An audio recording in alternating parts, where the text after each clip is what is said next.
What's up, North County? We got your backstage pass with all things music in the North County and beyond. I'm Sean Logan, and my co-host is Randy Doty. What's up? Today in the studio, we've got Kenny Lee Lewis, the bass player for the Steve Miller Band.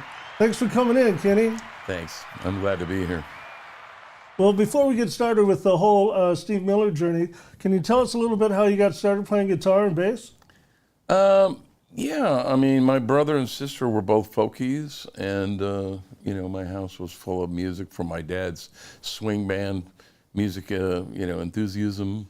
He was kind of a jitterbugger swing band guy during the war, and he always wanted to be a sax player and a drummer and a guitar player, so we always had those instruments in the house, and that spilled over to my brother and sister, and they were folkies in the early 60s, and they used to perform for our family functions, Thanksgiving, Christmas, Easter, whatever. And I was 7 years younger than my sister, and my brother was 9 years older, so I was just a little kid that was left out of the whole scene. And they'd be up there singing Peter, Paul, and Mary tunes, and, Kinks and Trio, and the Brothers Four, sometimes Dylan, Mamas the Papas, but I was jealous. I was sitting over the corner, and they were getting all the attention, so I borrowed a ukulele from an aunt who had a ukulele from the 1920s. It just happened to be a Martin ukulele. It was actually pretty nice. And I got a book and I taught myself how to do it, and I started playing with the family and playing on uke because my hands were so small. This was I was about 6 or 7 years old. Oh, wow. Eventually graduated into playing clarinet in school, and then my brother lent me his nylon string guitar when I was probably going in the 5th, 6th grade. My hand was big enough, and I started playing guitar and, basically his books, learning Peter, Paul, and Mary tunes and stuff. And then all of a sudden, the English invasion happened and Beach Boys, and I was off to the races, borrowed an electric guitar from a friend and started playing that. Never knew what a bass was, until I was in an 8th grade assembly, and the drummer, who was a friend of mine in school, I kind of admired him because he was a younger guy like me, but he was in an older band. All the guys in the band were starting to get body hair and little mustaches and stuff, And we were doing an assembly in the 8th grade. It was 1968. I think it was right at the beginning of the year. And people were running for student body. And a friend of mine that was jamming with me in my house was supposed to play bass with the band because they had a bass player that had gone out of town or something, so they needed somebody to fill in. So there was a bass and an amp already on stage, and I was doing the light show with a friend of mine. And he got grounded by his mom for doing some shenanigans around the junior high school. This is in Sacramento, by the way, where I grew up.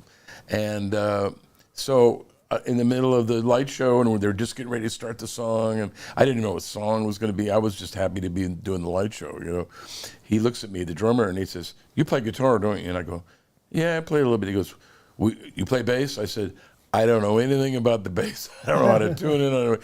He goes, "We're going to play it right now because he'd just gotten the message that their bass player was grounded." And so he says, "You're going to play that bass right now." And I went, "Huh?" And my friend I was helping the light show, he was a drummer, and he was actually friends with that drummer too. And he goes, "Yeah, go ahead, come on." So I didn't know what to do. So I was put on the spot. I wanted to get these guys as friends of mine because I wasn't in a band or anything, and they were kind of like starting to get in bands. So I put the bass on, curtains open, boom, first song, Everyday People by Sly and the Family Stone. One bass note through the whole song. I couldn't find it. Oh, no. I'm sliding all over the net, and trying to find it. And the drummer's going, "Yeah, you got it. There it is. No, stay right there. No, oh, man." And I couldn't find it. So after about 30 seconds of sliding all around, I finally find the note. He goes, "Stay there. That's it." He's going like, "Don't move." And thank God it was just one bass note. And so I just started working that bass note.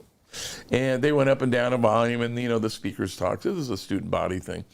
And, I got through the song, and it was like, I felt pretty good, and then I just kept snowballing. We did, Midnight Hour, Knock on Wood, whatever the heck the songs were at that time, Satisfaction. I kind of knew the songs from hearing them on the radio, so I started adapting my ear to it, but I didn't know anything about the bass. I'd never seen one, never picked one up. So that's when the bass started. So between, my brother's guitar and borrowing an electric guitar from a friend, and then having this happen on the bass, that's when I finally started feeling comfortable on both instruments, because I've played both of them equally throughout my whole career with different bands, with different assignments. I played both bass and guitar with the Steve Miller Band. I was his guitar player for 28 years, and then now I've been his bass player for about 15, 16 years, something like that. Wow. So I played both equally all throughout my career. So was junior high or high school the first official band that you'd say? Yeah, the first band I had was a band called The Abdomen. Just like, the abdomen. Right. It was really stupid. It was 3 guitars and a guy on a snare drum and a cymbal, which I happened to own. My brother let me have his snare and cymbal. I guess he was learning, stuff for, I don't know, Boy Scouts or some signal corps, who knows. But I had a snare drum and a cymbal, and I eventually got an electric guitar and an amp with my money I made as a paper boy, in town. And we had 3 guitars, no bass, because nobody wanted to play bass. Nobody knew what they were, And we were just a rehearsal band after school and stuff, and that's when I had that thing happen on the bass. It was pretty interesting. So once that happened on the bass, then this drummer, John Perry, who was already in an established group, he started paying attention to me and going, yeah, man, you're pretty good, man. Maybe we should jam and blah, blah, blah. And we started playing in my bedroom and met some other musicians, from my grammar school. I knew some guys that already had an original band. They were writing original material in the 6th grade. Wow. A friend of mine named Bruce Lano. And so we all got together, and that's when we formed our first band. It was called Friar Tuck. Was the first band that we actually went out and played. Was that in high school or still junior high? This is in junior high at the very end, like 9th grade. Okay. And we actually started going out and doing some gigs, and we did a jam between the summer of 69 and 70 in Rancho Cordova, which is in northern Sacramento, at some shopping center up there, and Mills Shopping Center. I just remembered it. And it was just a coincidence that the keyboard player, who is in our band, in the Steve Miller Band, his brother is Victor Wooten, the very famous bass player. They were there at that Battle of the Bands playing that day, and we never met each other. So it was years later, he and I are on the road, right, with the Steve Miller Band. We're talking on the bus, we're bopping along one day, and we started talking about Sacramento, we started talking about the Battle of the Bands, we started talking about this gig. And then he went, our band was there. And I went, you got to be kidding me. I said, we went up against you, because they didn't win either. Neither one of us won, which was funny. But it was, the winner got to play a gig, got money, whatever. But it was about right after that conversation, some guy in Rancho Cordova just randomly put some pictures up of a roll of film he found in his garage that he took of that Battle of the Bands. And he put those photos up on MySpace, or maybe it was early days of Facebook. I can't remember. Sure. But I saw the photos and I'm like, oh my God, there I am. There's my band, because he didn't know us, And I just started talking to him, and then I said, "Do you have any other photos?" He went, "Yeah." So he started sending me the photos, and there was Joseph Wood's brother's band. Oh my God! So, and he had just lost his brother, who was in the photos, and his mother. And so they were in the photos. It was like a big deal. So we got the masters. We actually went to his house. I went to a place and had them, digitally copied. Yeah, 300 DPI or whatever. And so we got pictures. And from what I understand, I was talking to Reggie and their older brother. He thinks they have a tape, a reel-to-reel tape of that jam, of that Battle of the Bands. From the 6th grade? Hey, guys, come on, I want this tape, They said they were going to transfer to digital and we could listen to it. But I was 15, I couldn't even drive.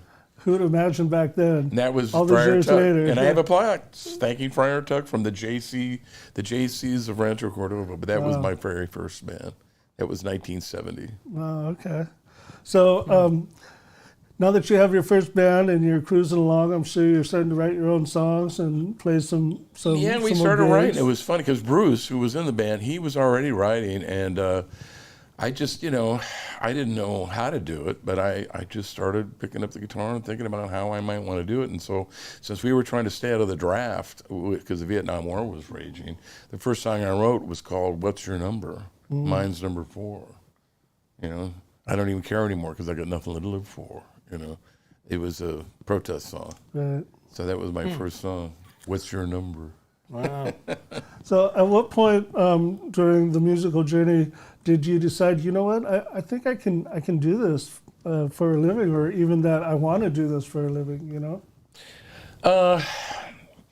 We started getting paid, Of course, that is always the thing that you could go home to your parents and go there, what in the hell are you doing messing around with those creeps for? You know, you're going to smoke marijuana and ruin your life. You know? And I'm going, well, you know, we might make some money. Well, let me know when it comes in. You know, so, you know, I go to my dad. My dad wanted to be a musician. I told you that earlier. He wanted to be a swing musician. So I was kind of like starting to branch out to live in his dream. He ended up becoming a tax collector for this state. What? Yeah, a tax collector. Oh my gosh. Yeah, we worked for the state tax department. And that's why we moved to Sacramento, because I was born in LA. I was born in Pasadena. Okay. And he was born in San Gabriel in Alhambra. So he grew up in LA, and we moved up to Sacramento when I was about 6. He got transferred up there because he was working for the state. And that's the capital, you know. So that's how I ended up getting involved with, you know, the Haight-Ashbury scene, with the Fillmore, and, you know, the hippy-dippy thing, and blah, blah, blah. But also outdoorsy. I mean, I was a Boy Scout and was always in the mountains, and Shasta and Tahoe, you know, and all that stuff. So it was fun. You know, I had a really great childhood, you know, fishing and hunting and hanging around up in Sacramento, but also playing music, which at that time was really exploding because the Bay Area scene, Bill Graham, you know, Winterland and Fillmore and that whole bit. That's what I grew up around. So to answer your question, we did a gig over in Davis. We played for a friend of ours who was older than us. He was already in college and he was in a fraternity. So we played a fraternity party in Davis, UC Davis, at a pool, and he put out a coffee can, 2-pound coffee can, and it went around and everybody filled it up. And you know, I think we made probably $7, $8. I don't know what it was, you know, but I mean, it was, for us, that was pretty cool. Right. It was 1970 for crying out loud. Sure. So I'll never forget my first lesson in the music business is when Jeff Berger was his name. I thought we were just going to, you know, take this money with us. And he goes, no, this is business. And I remember him going back to his dorm room, dumping all those coins onto his bed and taking his 15% out of the $7 that was in the coffee can. So that was my induction to the business side, Right. you know, pretty funny. So, and then it mushroomed from there. We started doing, you know, Rainbow Girl, Demolay Girl, high schools, you know, parties, you know. I mean, it just started mushrooming. We started actually making some money.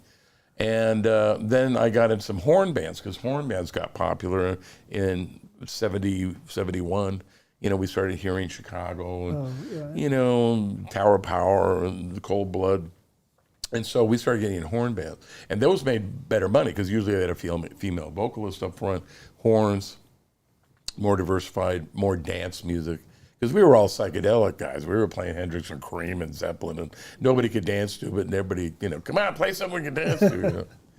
You know, I mean, Brown Eyed Girl was like the only song we had you could dance to. You know?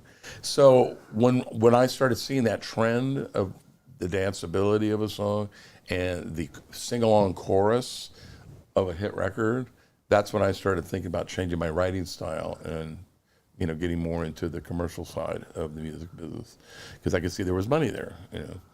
And so by the time I left Sacramento in this New Year's Day of 1973, I'd already done a semester in college in the jazz band. I learned how to read music. I was, you know, Woodshed and, you know, Wes Montgomery and Joe Pass and all those guys, and playing all the altered scales and stuff.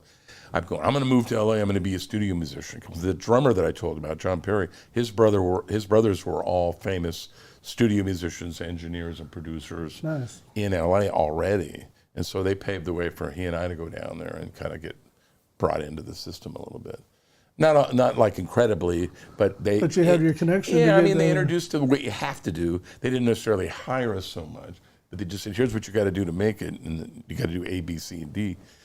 And of course, one of the first things I did is I went on the road, you know, because it was the easiest thing to do, because, you know, there were millions of people in LA that could play really well, but, you know, to go on a touring band around the United States in 73, there wasn't a lot of really good cover bands playing the club scene around the country at that time.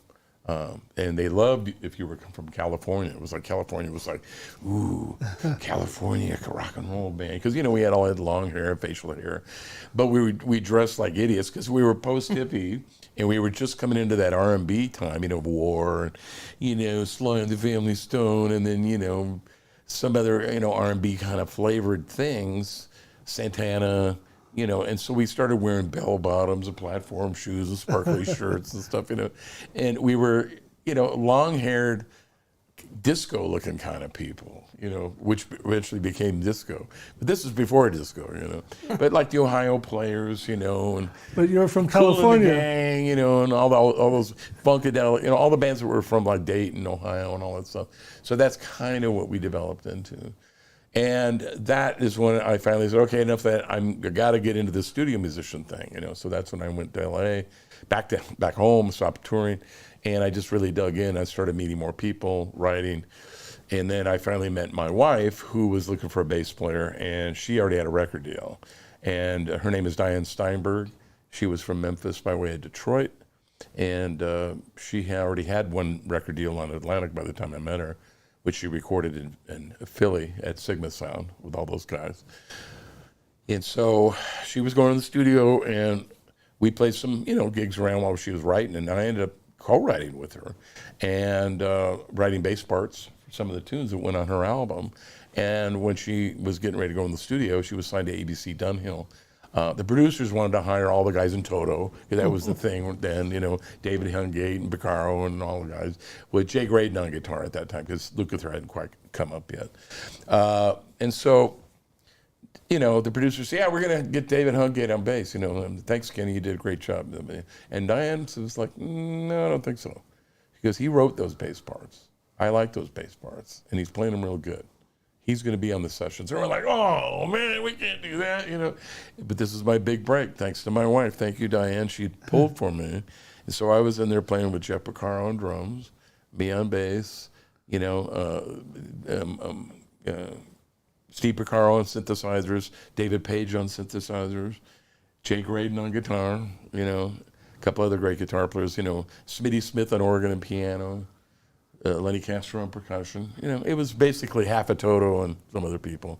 And I did those dates, and because I wrote the parts, even though we're all reading charts, I wrote the parts, so I didn't have to hardly read them, Right. So to those guys, I looked like, wow, he's really good. He learned that quick. I mean, they didn't think about he wrote them, So because of those sessions, I got recommended for a lot more dates, and it just mushroomed, and I became a studio musician. That's great. Well, hey, I think it's time And that started paying pretty good, Right. I think it's time for some commercials. Why don't we hit a commercial? But when we come back, we'll get into the Steve Miller story. Yeah, that's an interesting story. 3, 2, 1. Here we go!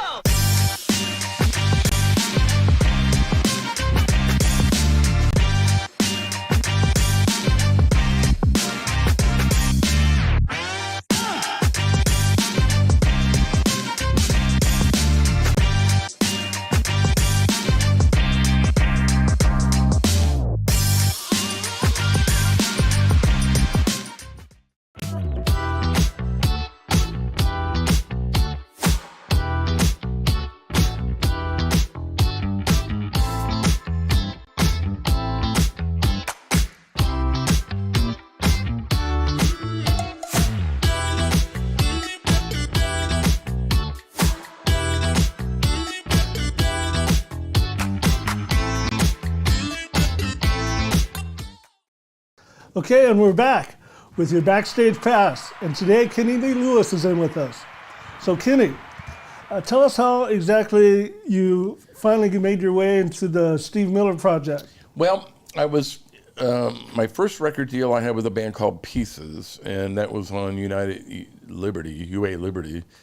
We did a kind of a blue-eyed soul record, really good song, kind of like Pablo Cruz meets, maybe Michael McDonald kind of stuff, Steely Danny, and it was really good. But the blue-eyed soul thing was, with Michael McDonald and, Hall & Oates and Bobby Caldwell, that was all starting to kind of fall away because the knack had just hit with My Sharona, and they killed white boys doing R&B. They just killed it. You had to have a tie. You had to be playing all these Beatles kind of things. So that record kind of stiff. So then I got in another band called Gerard McMahon and Kid Lightning, and the drummer in that band was a guy named Gary Malaber, and Gary Malaber had played on most of Steve's big hits. And Steve was kind of like in a hiatus at that time. So we got 2 record deals. We got signed to American Recording Records or something. It was owned by Earth, Wind & Fire's people. And they had been friends with Gerard, the guy that was lead singer of this band in Denver. And they had had a band before they all came west. And it was kind of a combination of Earth, Wind & Fire and Gerard's band. It was a mixed band. It was kind of interesting. So they were friends, and that's how we got that deal. And so we got some songs placed in some movies that never had a big hit, but I co-wrote some stuff with Gerard, and he's very talented. In fact, they're getting ready to come out with a documentary about him. He's from Scotland, and very talented writer, and wrote a bunch of stuff for Roger Daltrey and tons of movies, and he's, pretty well known. So with Gary being in that band, we started co-writing together with Gerard, and so then Gary and I started co-writing, and then there was another guy in the band named John Massaro. We started writing with him. He's a really good singer. And he could overlay parts, and he sounded like Steve Miller almost. So we were going for our own record deal after those records just kind of came and went. This was about 1980, 81. So around 81, we were in the studio and we're getting ready to mix 8 songs that we just finished for our own record deal. We had a band called Robbie U-Bop was the name of it, and because we were new wave, everything was kooky and lyrics were kooky and a lot of synths, and started using Simmons drums and Lynn drums, and it was like all when that started. So he calls, and we were in the middle of working on those tunes in the garage, and Steve Miller calls Gary because of course they know each other very well because Gary had played on all those hits, and he was dry. He just got over a divorce. He had just gotten through going cold turkey, got off drinking, and even smoking cigarettes. And I didn't know him. I had never met him. And although as a child, I was a big fan of his, I have a story that I could tell later about that. But anyway, he was looking for material to deliver a record at Capitol for Christmas. So it was around into September, something like that. And he was looking for material. So Gary came in from the conversation, and he said to John and I, he goes, I was just talking to Steve Miller, he's looking for material. Should we send him our 8 masters and see if he wants to maybe do one of them? Because we had 8 tunes that were done, And we went, yeah, sure, maybe, maybe he'll cover a tune or something, who knows, It was just that flippant, Right. So he sends them all 8 of them. He comes back with, I love them all, I want them all. So he took them all, and not only did he take all 8 songs, he wanted the masters because he loved what we had done in the garage. We were using an 80-8 half-inch 15 IPS TAC with DBX. So it was like master level machine, which is the same one the Eurythmics used on these Dreams, And so we were making records in the garage. And so he goes, I don't have time to re-record all this stuff. I've got to deliver this record by Christmas. I'm going to send a 24-track machine in the back of a pickup over to your house, and I'm going to transfer that stuff over to 24-track. Okay, so then now we're out of all of our songs. We don't have a band anymore. We don't have material. He takes them all, and then I get a phone call from him at some point while he's kind of working on them, and he just like, hey man, I got your phone call number from Gary. He goes, you're really good. I really love all the parts you played. He didn't say what instrument. He just said, really love what you played on this. Because on the tracks, I played bass and guitar because we couldn't afford to pay anybody else, and we were co-writers. So I would play the bass tracks down with Gary, and I'd overdub all the guitars. So when he said that he wanted me to come help him finish the record over at Capitol, in between my sessions and my night gigs and stuff, I would go over to Capitol and we'd work on the Abracadabra album. At that point, we didn't have a song called Abracadabra. We just had a song that he'd pulled from the album before that never went on there, which was called Circle of Love was the name of that album. He had a song called Macho Children was the name of the song. And it had this really cool little rake going on. It was very different for him. Almost like what we call a pogo ska, and the track was very interesting, but the lyrics were abominable, and so he wanted to throw it off the record. And so Gary and I both said, I don't know about that. I said, we should probably write some new lyrics for this. I think it's a pretty good song. And so we had set up an appointment to actually get together and write for this song, and for some reason or another, we never hooked up. And then he went to a celebrity ski thing, because at that time he just bought a condo at Warm Springs in northern Idaho up near Ketchum's Sun Valley, and he went up there for a celebrity ski thing. He was invited, and one of the people that was there was Diana Ross, and he had done Hullabaloo with Diana Ross in '65, and had been in love with her ever since, Of course, she was married with kids and everything, but he he just really was smitten meeting her and hanging out that day. And he's, and he went down the slope and he went down to the lodge and got some napkins and he started writing, black panties in an angel's face, and he was like, just writing stuff that he liked about her, and he just came up with this doggone abracadabra, I want to reach out and grab you, out of nowhere. I mean, he wrote this thing in supposedly about 20 minutes on napkins. Wow. That's the way it usually goes. Wow.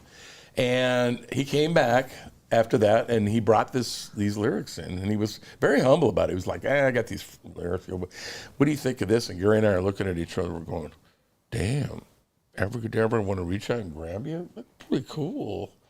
I think you should leave this song on the album. Let's develop this. And so we helped him produce it.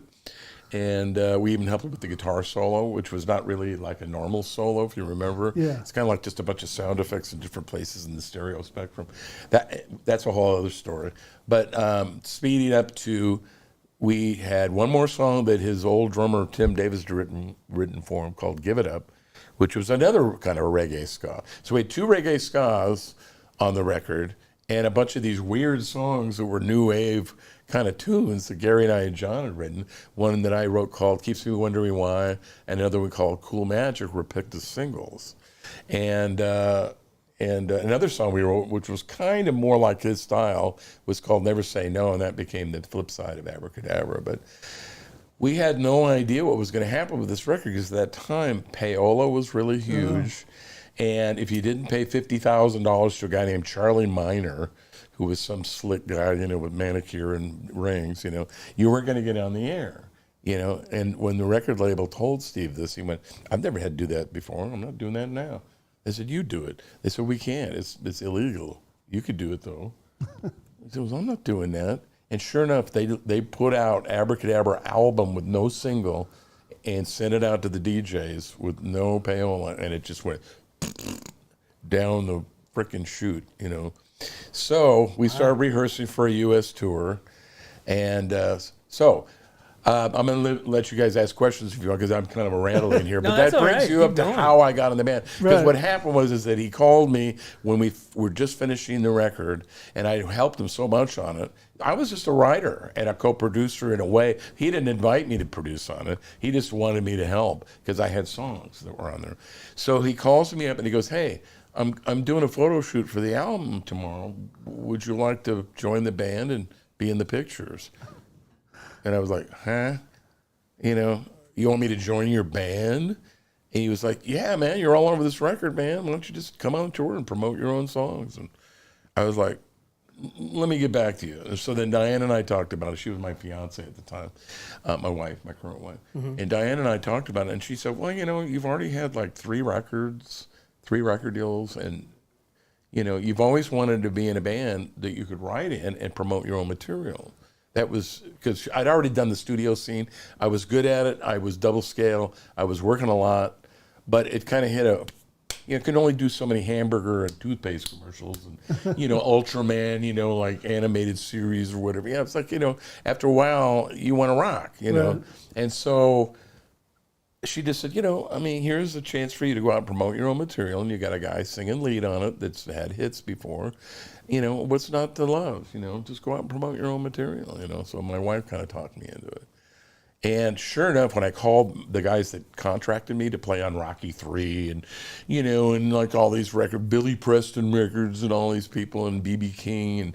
And you could look at my credits on my website, but it's just like a lot of artists that I was working with. A lot of people were producers that I worked for that were contractors. And so I called them up and I said, hey, I'm thinking about joining the Steve Miller Band, going on the road to promote this record. What do you think about that? They said, don't do it. Don't do it. I said, why? But because you're part of a team, because we had different sections, kind of like the wrecking crew here and there, We had different sections, and I was working a lot with a guy named Gary Ferguson. I was working with another guy named John Ferraro on drums, sometimes with Beccaro, Alex Acuna. Was working with, I'm just trying to think of all these drummers, Ed Green. So I was doing sessions with guys that were well-known studio cats. So I was in the in crowd, okay? These contractors depend on those people to be available within an hour or two to come to do sessions. This is before cell phones. We used to have a thing called Your Girl answering service. And you'd leave your phone number, where you were, what sessions you were doing throughout the day, and they would call you wherever you were located on landline phones and say, hey, you got a session at 8 o'clock, you got to be at such a studio. They were kind of like a management thing, but they were just girls that were on telephone that took notes from people that would call into the main place, called Your Girl. Nice. Yeah, we didn't have cell phone. So, and you had a beeper. And then eventually we got beepers. So that was cool. So then we get the beep, and then we'd call in, So he said, don't do it, man, because if you go, I'm not going to hire you anymore because you're not part of the team. I can't depend on you. I mean, this is Bill Conti, did all the Rocky movies. And Al Capps and Nathan Caproff. I mean, these were big contractors, You could make $100,000 a year just off these guys, at those days. So that was a hard decision to make. And so I, like Diane said, here's a chance for you to promote your own original material. That's what you wanted to do and get out of the studio scene. So check it out. And we were just lucky because although our record came out and stiffed, we didn't know that his manager had negotiated a record deal. The Capitol, who was his label at that time, only controlled the U.S. and Canada at that time of his career. He had another label that we did not know about that was in Europe, which was called Polygram Mercury. And they were the ones in Amsterdam that made Abracadabra a hit.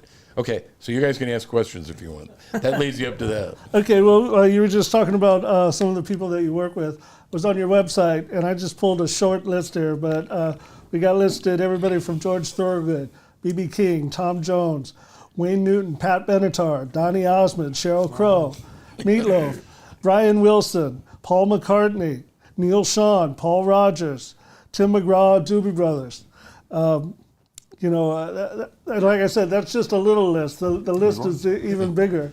Kenny Chesney. Kenny Chesney. Is there anybody that you'd like to play with or record with, that you haven't been able to do that yet? Oh, man, that's a tough question. I mean, yeah, of course. I never did meet Jimmy Page. I did get to meet Jeff Beck. That was great. But I never met Jimmy Page. It would be nice just to meet him, let alone maybe do a project with him. But he's not very active anymore, so he's kind of out. I met Paul. He's already got, all the guys in there that he needs. And one of my anyway, I know all the guys in his band. They're all cool. Abel Burrell Jr. and all of them are great.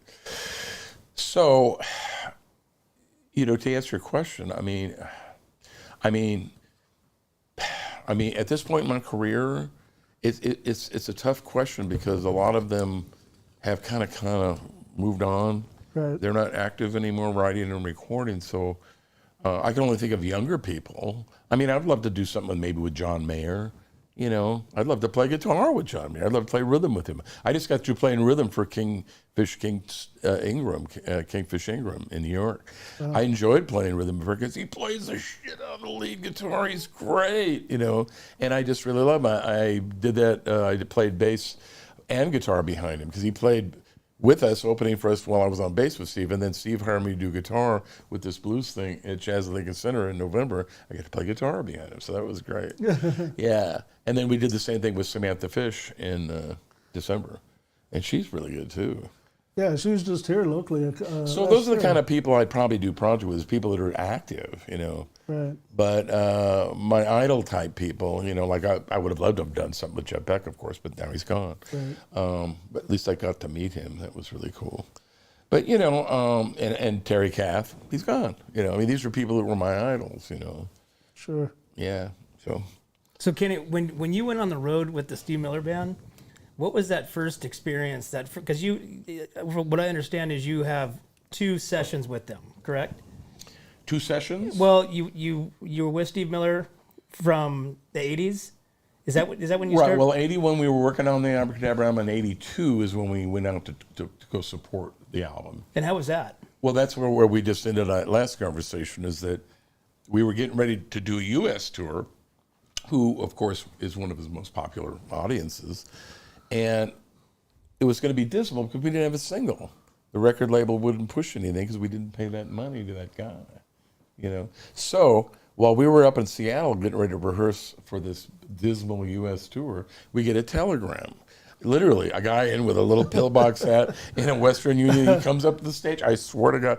And in those days, Steve had just bought this little computer that had a little 4-inch green screen, and he had a printer. It was like one of the first ones. I think this was, it's 82. And a compact, when compact first started. And he wasn't real, and he was in a weird state in his career. He was in between women in his life. He'd just gotten over a divorce. He was trying to date this one woman, and then she kept putting him off. So he was like just this crazed bachelor who used to be a rock star, who used to have hits, that was just desperately trying to get back. So he was trying to get technology going and other things to surround himself with kind of a new band, new music, which was our music, and just, trying to reinvent himself. So he's typing everything on the computer. He wouldn't talk to us. He would just, kind of, and then he'd print shit out, and he'd have his tour manager guy give us these things on stage while we were this close, just like we were like this. He wouldn't really talk to us. So when the Western Union guy came up, he got this look. He looked at it, he put it down. He was like that. And he printed out this thing, and he would distribute it to everybody in the band. And basically it just said, forget the U.S. tour, we're canceling it. We're number 2 in Ireland with Abracadabra, with Polygram Mercury. We're going to Europe. Get your visas and your passports together. That's all it said. Wow. Yeah, so we went to Europe. And sure enough, man, we were number 1 all over Europe with Abracadabra, because it was nothing like he'd ever done before. Right. And it was kind of new wave sounding, and it was that pogo ska thing. And our song, Never Say No, was the flip side over there. So I got exposure there, which was nice. And the money, because that was called a mechanical royalty in those days, when your song is attached to something physically. That's a mechanical attachment. That's why they call them mechanical royalties. You probably didn't know that, did you? I didn't. Yeah, because everything was vinyl in those days. We didn't even have cassettes yet, Right. So that was great. So we went on, and then when we came back to the U.S. after that tour, that's when Capitol went, well, they're number 1 here, but I guess we got to push them now. So that's when they started hiring the promo guys legally, and then they put out singles. And the next single was one of my tunes called Cool Magic. Unfortunately, because they wouldn't do the payola thing, but they just put it out like normal. It went to like 47 or something, a cash box, but it wasn't anything like Abracadabra. But it was cool. I mean, I got airplay. And then also I built an audience in Sweden and Germany for just my tunes. So the tunes that were on that Abracadabra album used to get played a lot over there. So I could probably go over there and do a Kenny Lee Lewis tour at some point, but I just have never done it. I just stayed here. Wow. It's too much work, So that's how we ended up getting a hit and went number 1 twice. It went number 1, came down, and went back up, and became number 1 again consecutively. Came down and almost went number one one more time. Wow. And that would have tied Inagata Devita, who's that song that I just put up on Facebook, which is a funny song, God. But that's the one that actually went up and down 3 times to number 1, believe it or not. What was the time frame on that? Where it went up and down? What was it? What was the time span? You mean when? Yeah, well, like you How said long you in went. between? Oh, I Is that mean, what when you're did it go up and down? Uh-huh. Oh, I would say every couple of weeks it would go down, and then there were the big tunes that we were competing with were REO Speedwagon's High Fidelity album, so try to get the feeling again, and or what was the other one they had? Anyway, whatever those big hits were that REO had, and then Survivor with Rocky, Eye of the Tiger. So the 3 of us were like in the top 10 for like weeks, and we kept all trading back and forth. So it was pretty interesting. But Wow. But yeah, I mean, we had to go to Europe to become a hit, to come back to the U.S. to get service properly, so we could actually go out and do a U.S. tour. But you're talking about touring. I've heard that the Midwest really loves rock and roll in general. Mm-hmm. But what would you say is your favorite part of the United States to play? Well, I mean, if you're talking about just the venue itself or the audience? The audience, the feedback from the audience. Okay, well, you want to talk about audience, I mean, Detroit does really love Steve. So those are the big venue there that's used to be called Pine Knob, now it's called DTE Energy. We just played there, I think we just played there in September or October? September, I think it was. And we sold out, the place, man. It holds like 15,000 people. And we've sold it out twice in a row before, kind of like the Eagles do, when they go out. So that's a good one. We do really well up in Seattle, which is where he used to live for a while. We used to do the Gorge, which was on the Columbia River, which is, of course, east of there. And that's a pretty big outdoor gig. That's fun. But we also do the St. Michel Winery up in Seattle and Woodinville. We do that 2 nights in a row, and that's a fun gig. But I'd probably say my favorite one is probably Red Rocks in Denver. I was just going to ask you about that. Yeah, because it's just everybody loves us there, and it's such a special place. And I have Native American ancestry, and I'm really into that. And it's a kind of a reverent place. Plus, I fish, and there's pretty good trout creek down at the bottom of the ravine. So after sound check, I usually go down there, catch a couple rainbows before I come back to the play. Yeah, that place looks amazing for sure. So that's a great one. Jones Beach is interesting. We've done that quite a few times. That's in Long Island, and that's an old venue from the 40s, believe it or not, that's actually built in the water in the harbor. And in the old days, you used to have to take a boat up to the front of the stage to get on stage. Now they have an underground tunnel that you go through to get under the audience to get on stage. It's pretty creepy, yeah. It's like dripping stalactites. You're under the water, the ocean water and stuff. It's weird. But that's called Jones Beach, and that's a fun one too. But yeah, those are some of the ones that stick out.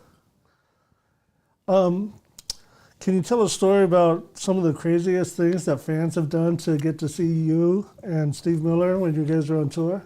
Sure. How much time do I have? As much as you need. All the time in the world. Oh my God. Well, I'll go back in time first, and then I'll come forward a little bit. Okay, so back in time, when we were still kind of like at the tail end of the Abracadabra success, we went back to do a gig in Germany called Rockpalast. I don't know if you've ever heard of that, but it's on the Rhine. It's in a town called Lorelei. It's up on a cliff that kind of overlooks the whole river canyon where all these vineyards are that the Romans planted for their armies, 2,000 years ago. And it's just gorgeous. And they have a big rock show there, a big festival. I think it lasts for days. And this particular one, we had U2, who was our opening act in '82, by the way. They were our opening act when we did our Abracadabra tour. Yeah, because all they had was I Will Follow. That was the only song they had then.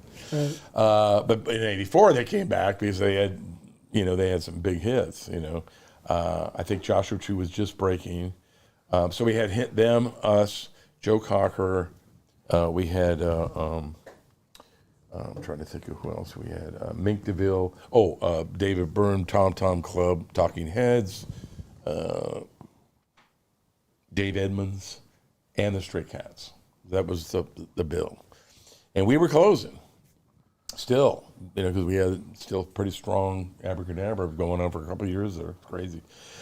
And so Steve wanted to really do it up. So we got to England early, and he wanted to do a magic act at the end of the show and freak everybody out. And the magic act was, and you can watch this on YouTube, was he hired a guy out of Connecticut who was a pretty well-known, kind of David Copperfield kind of guy.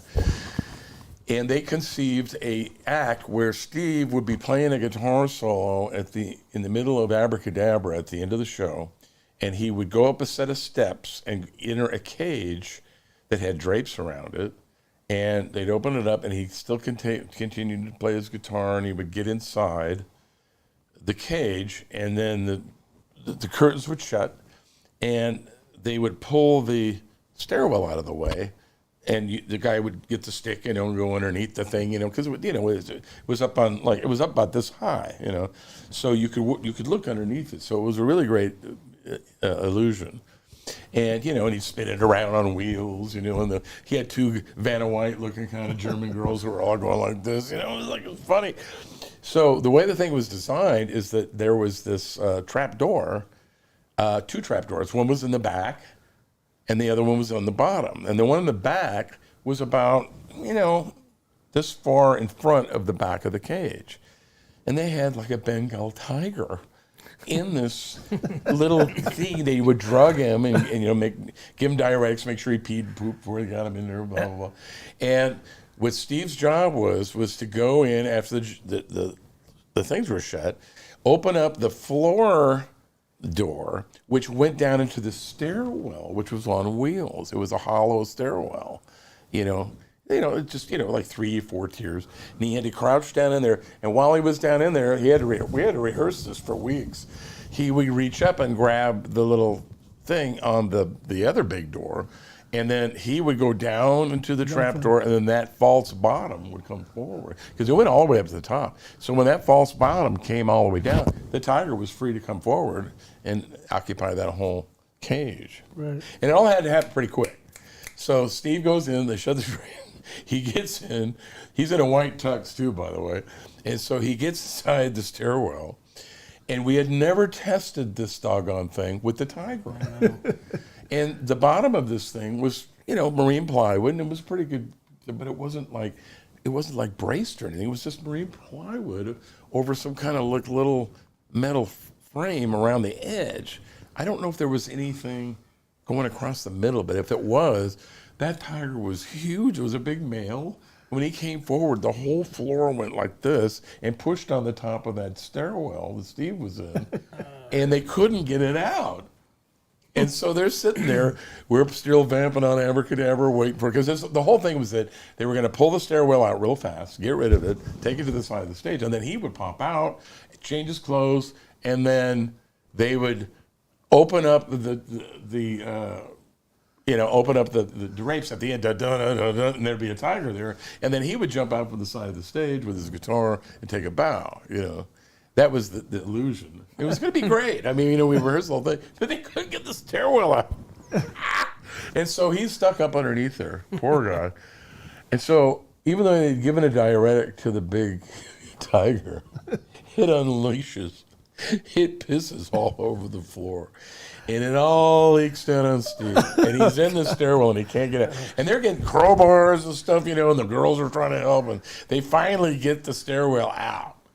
And then they go over and put it over the side of the stage. And that's when he does the thing with the stick and they spun it. So they finally did that part. But it took a while to get the stairwell out. And I'm watching from my my position on stage. And it was like a Jack in the Box. When they finally said, they opened it up, he went flying out of there like a Jack in the Box, screaming and yelling. He was so pissed, literally pissed. Oh my God, he had to change his clothes, and we're still vamping, and they're going like this. And so finally he gets his change of clothes. And you'll see it, it's on YouTube. It's funnier than hell. So, boom, and here's the tiger. Everybody screams, it's great. Illusion worked. But man, the whole thing with the stairwell, with the fiasco, Steve was totally pissed off. And he came out and had to keep from grinning, did a little bow, and that was the end of the show. So that's pretty funny, but you can watch that on YouTube. Lorelei, it'll say Lorelei, Lorlei, I think, Lorelei, Germany, 1984, I think is it is. You can look that up. So that's one story. Wow. That's one story. Wow. Now, I know you have some current side projects. Can you tell us about your side projects here locally as well as in Montana, I believe it is? Sure. The projects that I'm doing now are pretty homespun. I produced some groups up here that, I'm trying to help, go to the next level with. But it seems like all the people that I get involved with up here who have great potential end up especially the young ones, they have, learning, stretching and stuff that they have to go through, and growing up pains and relationships and addictions. I mean, everything you can think of that just completely derails them.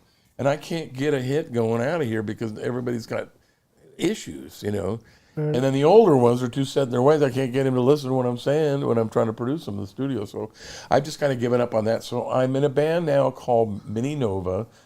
It came about by way of us just doing a rehearsal band during COVID, kind of like I was going to do with you in Rusted Stone. And we ended up just doing some Latin jazz funk and reading charts and just having fun keeping our chops together when we had no work because of the pandemic. So it started sounding so good. I said, God, man, we should put this into a thing. And so I ended up booking it into Slow Brew Rock. We had a 6-piece then. And none of us cared about the money because we just wanted to work. So I had Christian Ducharme, on keyboards, and Perkins on congas. And so we had a 6-piece of it. And we did a live stream because that's what they were doing then, if you remember. We were live streaming and taking donation. And we made some pretty good money. And I was able to pay everybody about the way they would be today if you were playing in a club today around here, which doesn't pay shit. You know, so True story. You know, I mean, the tip jar pays more than what you're paying. You know, so anyway, so what happened is that we started playing gigs, but like I said, the budgets were so bad we had to cut out 2 guys just to be able to make money that made sense. So we made it a power trio with me just on guitar, a great bass player Dave Keefe, wonderful bass player, and a really interesting drummer by the name of Jim Stromberg. He's like we call him the octopus. He literally has 7 or 8 pedals or something around his drum kit that operate wood blocks and cowbells and all kinds of stuff. And he's got congas intermixed with his main kit. And he sounds like 3 people playing at once, so he's really great. And then we have this great saxophone player named Scott Martin, who was actually the leader of the rehearsal band we were doing. And he's in the band called War, so he tours all the time with War. So that band's been playing around a lot, and we're writing in that band now. And we just got through putting up some original material and our site, and then our bass player wrote a song called Mambo Nights that you can hear if you go on YouTube. There's a couple videos, and then of course on our website, which is mininovamusic.com, MININOBA music.com, and that's our website. You can listen to our stuff. It's on Spotify and Apple, all this stuff. So Congratulations on the New Times Awards. and you for were them, there, too. and you won something too. We did too. Yeah, yes. it was great. So you won something, we won something. It was fun. So that's like I said, this is all local homespun, Right. And then I have another band I do from time to time around here with Bobby Santa Cruz's band, and we call that the Friends. When they put me in the band, we call it the Friends, and we have a little different playlist than what he does with his daughter Rachel. But we also have a celebrity who's who kind of a Fillmore tribute thing I'm doing in LA now. And I use Bobby Santa Cruz's rhythm section with me, still called The Friends, F-R-E-N-Z, if you want to see that, FRENZmusic.com. Interesting, we got a bunch of videos, kind of a cover band. But there is some originals in that band too that I've written. And so we're doing that down in LA because that's a bigger market, and we use celebrity people down there. Last one we just did was Kenny Aronoff on drums, nice. who has an incredible blog now, as you know, on Instagram. And then we also had, guys from Pink Floyd and Eurythmics and Etta James, people that had played at the Fillmore, Rod Stewart, Ringo Starr. So we try to put, celebrities with that band. So that's called the Fillmore Tribute. If you go on Facebook, there's a page there for it. It's called Fillmore Tribute. Kenny Lee Lewis presents Fillmore Tribute on Facebook. So that we're trying to get going. Our next gig coming up with that will be Sunday the 24th of March at Soho in Santa Barbara. So that'll be a fun one. And then I think we got Bill Champlin on that from the Sons of Champlin and his wife Tamara. And he played the Fillmore as much as Steve Miller did. So we're trying to use people that actually played at the Fillmore or played in bands that were featured at the Fillmore. But we do all the material of all bands that were there during Bill Graham's heyday, and all the posters and the beads and the love beads and the whole bit. So it's a throwback for our generation. Nice. So that's what those are some of the projects I've been doing. Also, you can just check out my website, KennyLeeLewis.com. Which is an interesting site. And then I have another band with my wife in town, Lucy and This Guy with Diamonds, Diane Steinberg, who was in the Sgt. Pepper movie with the Bee Gees and Peter Frampton. She and I have a band called Barflies, B-A-R-F-L-Y-Z, Barflies, and you can go to our website, barflies.music.com, and see what that is. And we play around here. We do private parties and stuff, and that's more pop jazz mixed with some interesting mashup covers and stuff. That's kind of interesting, but not so loud. A little more wine country volume, So those are some of the projects. Well, that sounds great. I think it's time for some more commercials, but when we come back, we'll have more questions with Kenny Lee Lewis. Hi, this is Dave Story, small game hunter with Story Termite and Pest. We're a full-service termite and pest control company. From rodents to termites, we can take care of all your pest control needs. Call today, we can tailor a pest control program that will meet your needs and budget. Contact us at 805-460-0650 or at storytermite.com. Remember, we don't have customers, we have friends.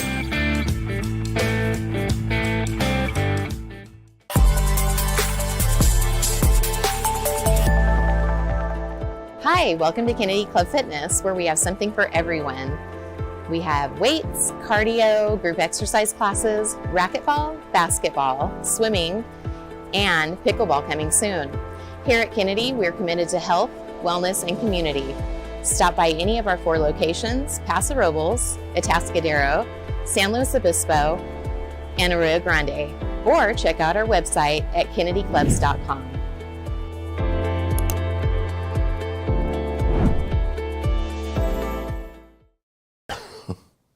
What's up, North County? We're here with your backstage pass. Kenny Lee Lewis is joining us tonight. Hey, Kenny, one thing I noticed was back in 1996, I think Seal did a cover of Fly Like an Eagle. Who did? Seal? Seal. Oh, yeah. That was for the basketball movie. Yeah, the Michael Jordan Space Jam. Space Jam. Thank you. Yeah. So Yep. I was just curious what you and Steve thought about his version and the whole concept of him doing the cover. Well, I'm sure Steve was ecstatic getting a cover that way. I mean, at that point in our careers, we'd already come out with Wide River, which was a record that was his last big studio record that had, original material on it, and was, he was trying to push it as a thing. That was 93. So in 96, he was happy to have activity on his catalog, I'm sure.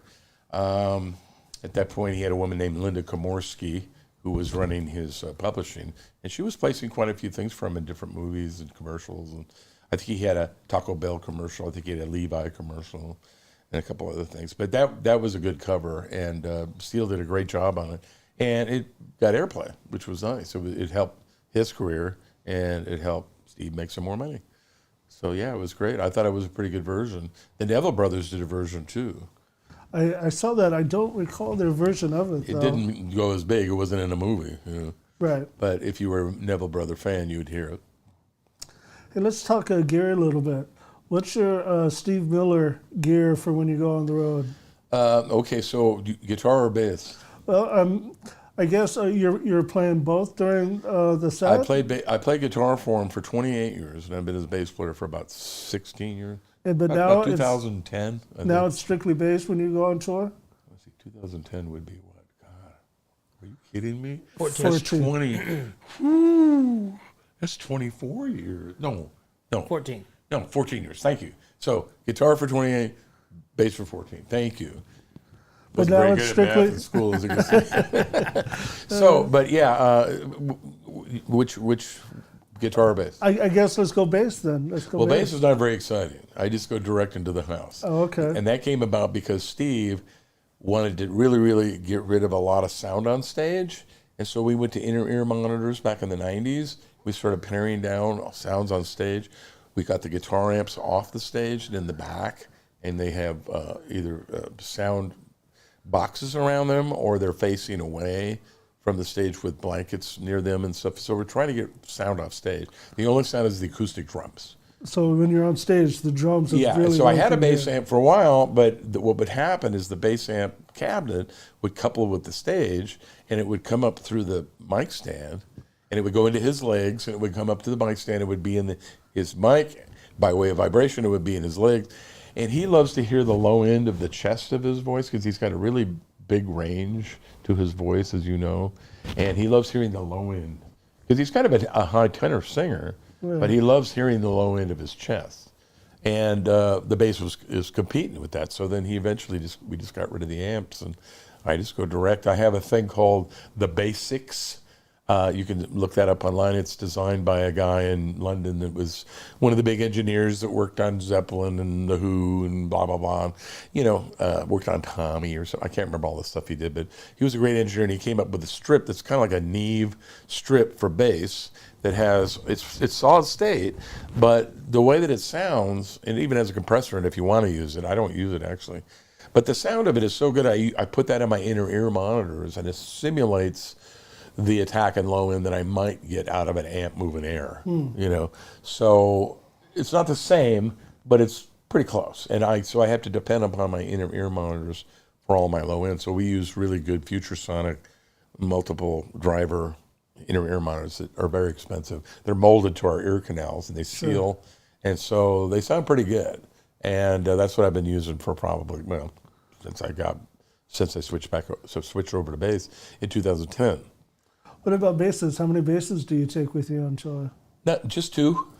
And what are the makes? They're just P basses. I made my bass that I'm using right now. Oh, okay. It's a solid spruce piece of wood that was a part of a beam that was in Ben Franklin's birthhouse in Boston in 1703. Wow. And I know. And a guy reclaimed it and made a body for me out of it. And I got a cheap neck online from Japan. And I made this 5-string bass. MJ at Seymour gave me these really great, quarter pounder 5-string pickups. I built it. And it's just great. And so I'm making another one right now that's made from another piece of spruce from the floorboards of the choir loft of a Catholic church in Boston that was shuttered a couple years ago. And it goes back to the 1800s. And it was a Catholic church that's connected to Notre Dame in Paris. It's a French Catholic church. And they shuttered it, but they had these great spruce floorboards. So he just made me a body for that. I'm getting ready to build that one.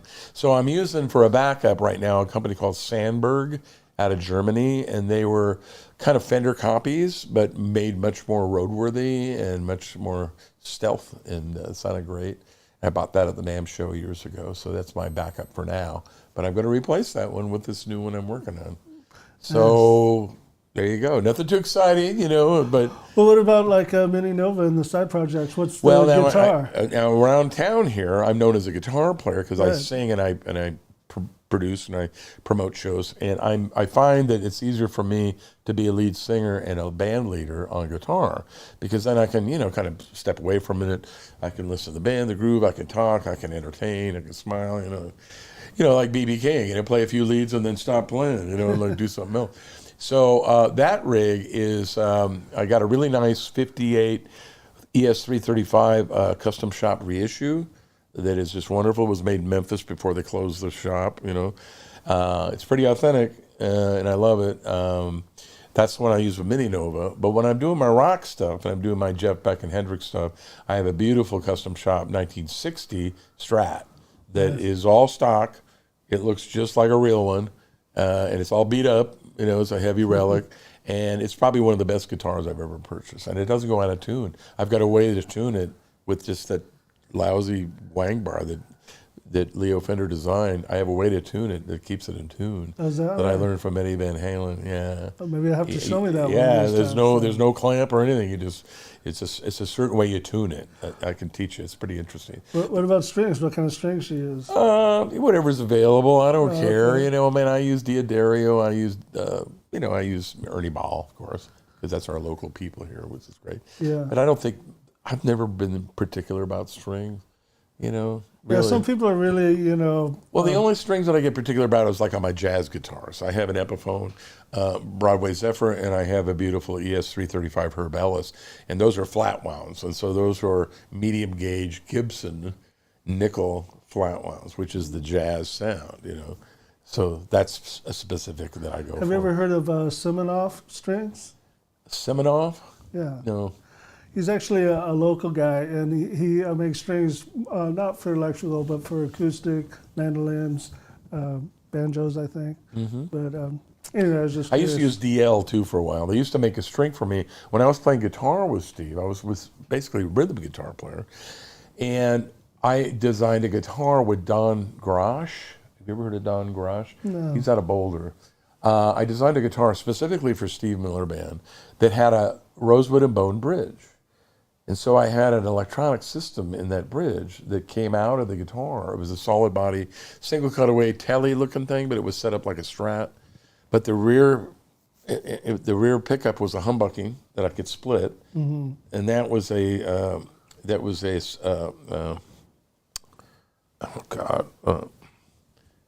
I'll think about it in a minute. Really good pickup you could split. That sounds great. Lindy Fralin, splittable humbucking, 57 humbucking, like a Gold Top 57 pickup, but you could split it and use it as a single coil. So I had a bone and rosewood bridge on that guitar with its own output, separate from the magnetic pickups. So I would send that to the house. It sounded just like a Martin guitar. I had 3 bands EQ on it and everything. And because piezoelectric pickups in acoustic guitars are coming straight off of the bridge, all Taylor and, Gibson and, Martin, I mean, all those guitars, bass and Takamine, they're only as good as the system that's underneath the bridge, the piezoelectric pickup that goes to the output. So the wood and all the stuff that the guitar is made of, it's got nothing to do with the sound, nothing. Right. Because you can't put a mic on it because the people are screaming and yelling, it could just howl. There are mics inside those guitars. We always turn them off because we can't turn them on. If people start yelling and start the Joker, are you kidding me? And it just makes the thing go, So we can only use piezos. So my guitar sounded like a Martin off the piezo in the house, but I didn't hear it in the mix. I only heard my electric guitar. But in the house, they would split that in stereo, put it through an Eventide harmonizer, Right. and then my sound would go through, maybe a chorus or something, but, all my sounds were all my pedals and stuff for guitar. And so I had a huge rhythm guitar sound. So that being said, to get the best acoustic guitar sound that I could get out of that thing, I used to use a string from DR called a zebra. And a zebra is where every other winding is bronze. Yeah. And you can't have it all bronze, as you know, because if you put bronze strings on an electric guitar, you don't get anything because they're not magnetic, because bronze isn't magnetic. But steel is, so it would be steel, bronze, every other winding. You lose maybe a dB in volume because of the bronze. But boy, when you played the acoustic sound on that thing, it sounded just like a Martin on a solid body electric. I haven't heard This of is that before one Parker. I designed this. And it sounded incredible. So that was the Steve Miller Band sound from, whenever I started back with the band. I mean, I was in the band early, and I was using other gear that we could talk about. That was way back. But the gear that when I came back in the band in '93, because Steve took a break for a while, or he took a break from me. He had a different band. And they were doing a jazz record that they were promoting, so I wasn't in that band. So I came back in '93, I designed this guitar, and I was using Rivera amps, a really nice 60-watt Rivera, amp that I helped design with Paul, that had knucklehead circuitry in it, which was the name I came up with for the series that were kind of like, a really versatile amp that had like a great overdrive, it was a little different than what he had designed. But he, Jack Sonny and I, from Dire Straits, who just passed away about 6 months ago, God bless him, he and I helped Paul with this rig called the Knucklehead. So that was what I was using with Steve, was Knucklehead 60-watt, 212, open back and closed back, stack with that doggone guitar with the Martin going to the house and the zebra strings, and 11 through 56. Oh. And it was just huge sounding. And because I was playing mostly rhythm, but I would play solos on it as well, and I'd move those strings around. It was fun. But that was that rig prior to me going to bass. So. I see. Well, we've talked a lot about the music in your life. How about what's the story of how did you end up on the Central Coast living here? Well, that's a funny story because, Diane and I, we had houses with studios in them ever since '81 is when we started working on the Abracadabra album. I actually worked on some of the tracks on Cool Magic in that house. We bought that house. I mentioned REO Speedwagon. We bought that house from Kevin Cronin, the lead singer for REO Speedwagon. He'd written all those hits that we were competing with in that house, and he had an 8-track studio there that was really nice, and we just moved right in, started recording. So we've always had studios. We always were in the songwriting scene in LA, and I still did sessions. But, sometime around in the 90s, it just started, there wasn't much work anymore. And the songwriting scene really changed. It seemed like all the artists were writing songs with their producers.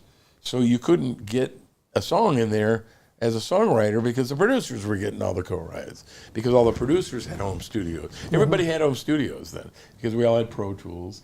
We all had, whatever the Line 6 guitar or whatever that one's, a Variax that had every sound in the world, and any yahoo could get pretty good overdub and then just fix it in Pro Tools, So getting songs to artists was getting tougher, And the only place where you could make any money was getting them in movies and television, which we did. And you could go to my website, see those credits. So, but eventually, when Steve just started touring, I mean, I was the last guy in the band to live in Los Angeles. Everybody else had moved out and moved to other parts of the country where it was cheaper and more hip, and the traffic was just driving me crazy. We lived in Woodland Hills. That was our last house, not last night, but then we moved up to Santa Clarita, and we thought, well, this will be nice. We're kind of out in a bedroom community. It's nice, still close to LA, blah, blah, blah, blah, blah. And Steve then took another break. And what happened was that Napster hit, and then a company called SFX, before Live Nation, started buying up all the venues and all the live shows. And SFX were typical corporate nasty company that didn't care about artists. And they started getting kind of bossy with Steve and telling him, what his ticket prices were going to be, how much the parking was, no more lawn seats for cheap, here's your opening act. We couldn't even pick our opening acts and stuff. Wow. And then Napster hit, and he was losing all this money because everybody was trading his stuff. And he just gave up on the music business for 4 years. Into 2000, he just quit right after the millennium. And we all had to go find jobs. He just said, I'm going to take my football and go home. Bye. I think the last thing he said to us was Vaya con Dios, which was an old Les Paul hit, which, of course, is his godfather. And so we didn't know when we'd see him again. So that's when I went to work for Guitar Center. And I went to work for Guitar Center as an artist relations sales manager in Hollywood with Dave Waterman. And, had fun, made a little money and was able to survive. But then he came back. He came back in 2004, and that's when I started helping him get back on the road again. And I started doing his backline, his contracts, and,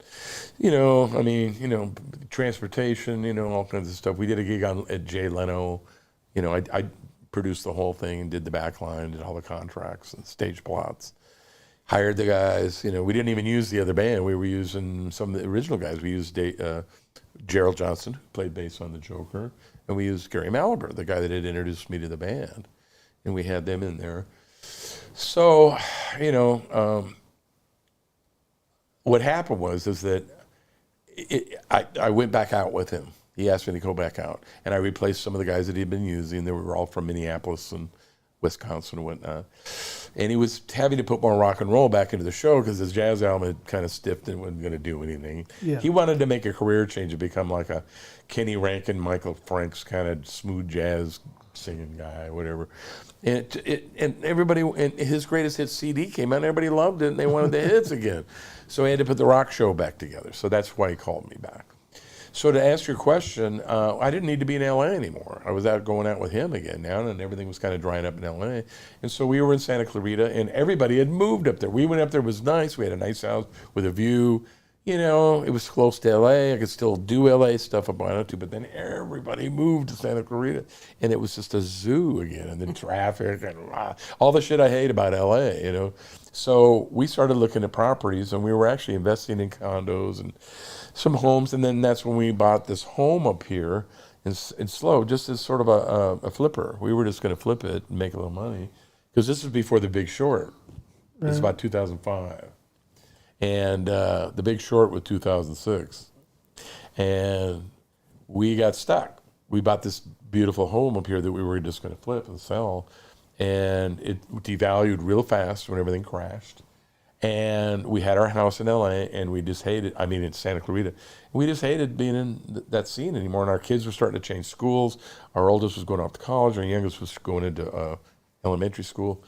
And we just said, you know what? Or junior high. Junior high, she was going into junior high. We said, let's go up to the house we bought in Slow and live there and see if we like it. And then we'll just rent our house in LA. And that was an experiment, and that was, like I said, July of 2006, we moved in.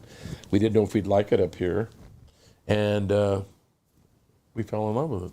Everybody was cool.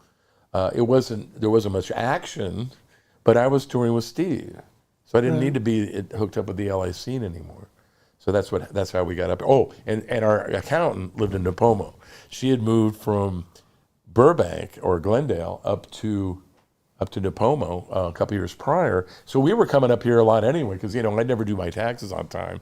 I'd always wait till extensions, because I was touring all summer, and I'd come up here in October, before October 15th, write a check, sign the taxes, and put them in the mailbox, you know, because I was always late, you know.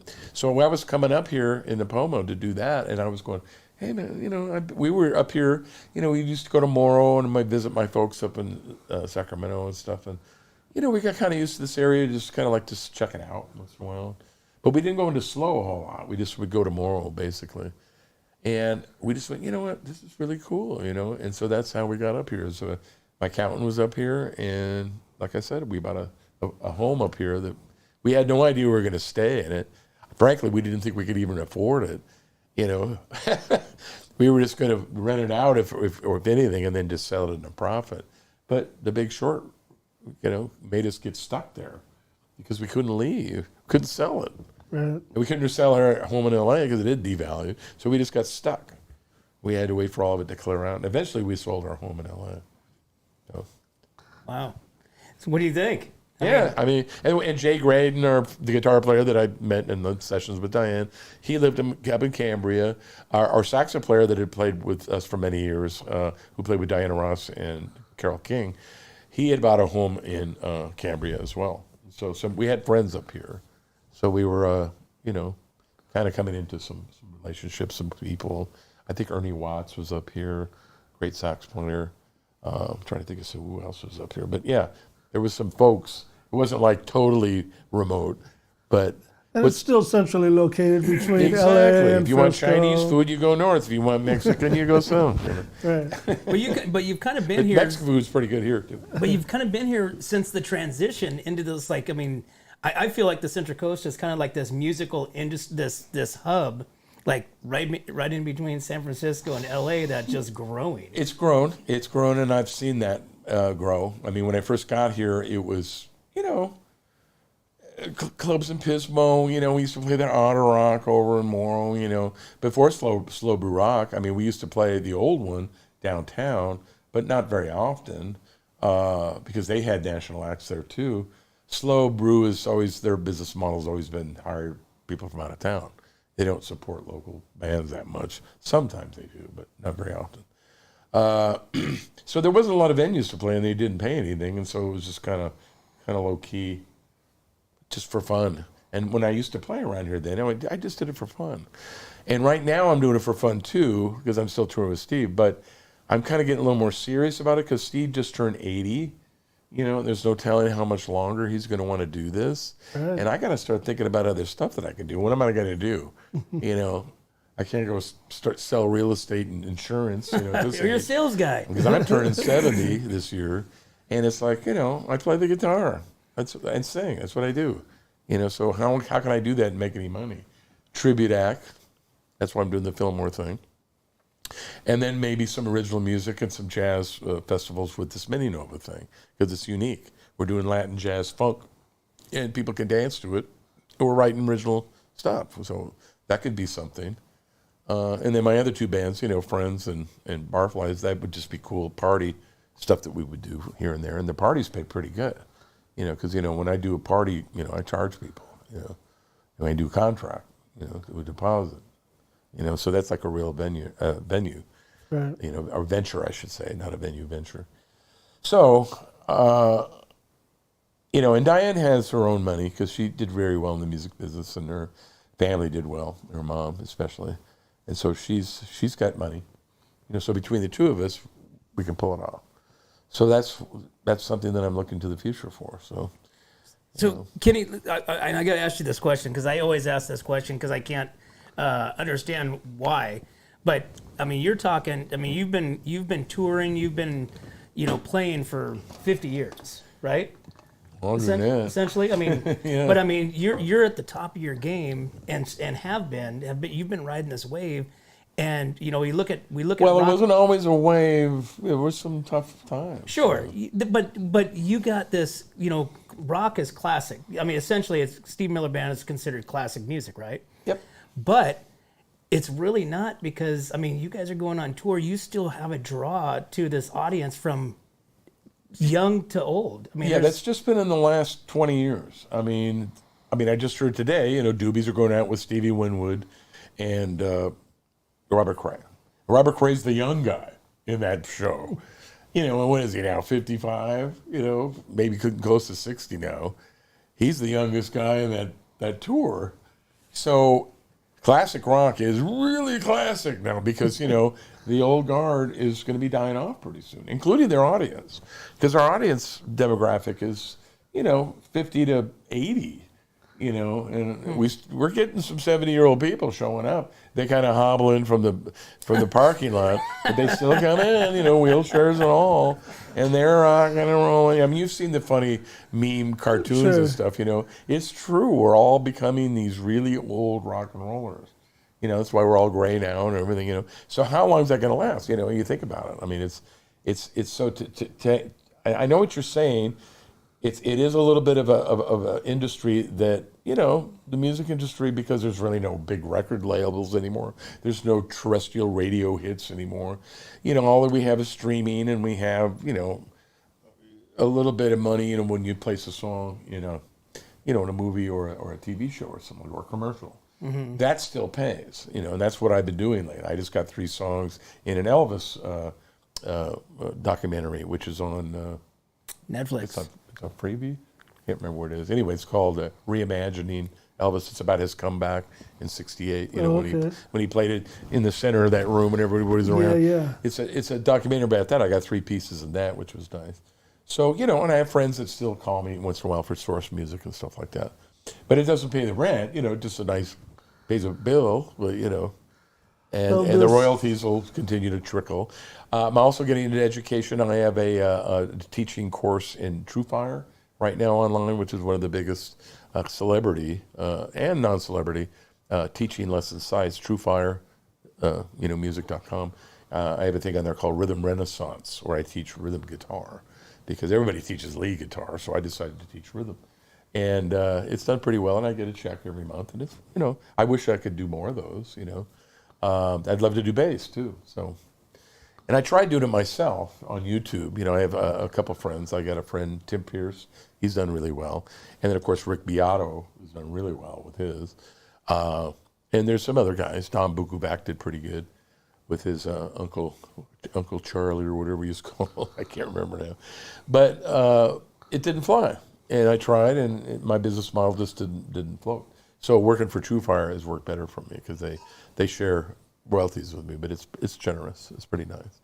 So that's something else I could do. Right. And I teach at home, and I also teach on Zoom. Somebody wants to say hi to me, just go to kennyleelewis.com and just go to the info thing and just send me an email, and we can set up a Zoom, lesson or whatever. I got a lesson tomorrow, in fact, from some guy. Wow. Yeah. Well, talking about the touring and people coming in, you guys got on a big tour this upcoming summer with. Yeah, we're going Def out with Leppard. again. We're a bunch of old farts, but it's Journey and Def Leppard. Come on, and we're going to be opening, which is great because we'll be back at the hotel before it's dark, or right when it's setting. But it's fine. We get paid the way that we would get paid normally when we do our own thing, and so. That I think will kind of bring in some of those younger generations that we were just talking about. Well, they're pretty old too. Those people, those are '80s people. Journey for sure. And Abracadabra was 1982, and it went all the way through '84. Remember, so we were '80s with their last single. So yeah, but if you think about it, if you think about the kids, I look at my own boys, and I look at when we play music, and maybe that's because that's the music that we're playing. But these kids are listening Def Leppard. They're listening to Ozzy Osbourne. They're listening to Steve that's Miller right, because there's form and content, and there's singable choruses, and there's great guitar solos, and it's great tracks, and it's like it's not all electronic, and it's not hip hop, it's rock, and rock will never die, That's what's so interesting about this is that, when my father-in-law, who was signed to Sam Phillips before Elvis, and when you see Elvis in his early years, he was copying my father-in-law, Luther Steinberg. He had a kind of an R&B boogie-woogie record in 1951, right after, Rocket 88, on Sam Phillips' label in Memphis. And he was a jazz guy. He was a great trumpet player, played with Cab Calloway and Count Basie and Lionel Hampton, all these people. he just thought rock and roll was going to be like disco. He thought it was just going to be this little coming and going, you know, and that big bands would stay, you know. And all that. He had no idea that it was going to have the longevity that it's had.